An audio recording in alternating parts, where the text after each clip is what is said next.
انخفاض طفيف في أسعار الدولار الأمريكي أمام الجنيه المصري ليصل إلى 48 جنيه و52 قرش في البنك المركزي المصري. بسم الله الرحمن الرحيم، أهلا وسهلا بكل متابعينا في القناة. يلا بينا نعرف آخر تحديث لأسعار الدولار قدام الجنيه المصري النهاردة في بعض البنوك المصرية.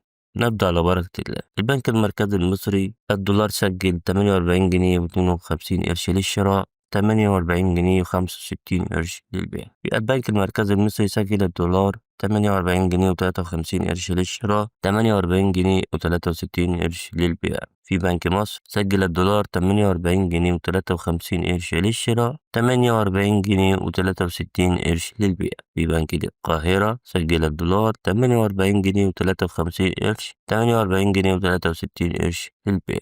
أما في البنك التجاري الدولي CIB 48 جنيه و53 قرش للشراء، 48 جنيه و63 قرش للبيع. أما في بنك الإسكندرية فسجل الدولار 48 جنيه و53 قرش للشراء، 48 جنيه و63 قرش للبيع. وزي ما انتم ملاحظين الأسعار في آه البنوك اللي أنا قلتها أو ذكرتها، اللي هم حوالي 6 بنوك، الأسعار متشابهة، مفيش تغيير، والدولار ثابت، مفيش مشكلة.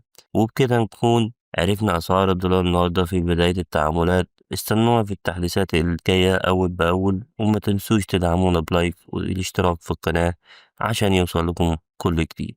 سلام.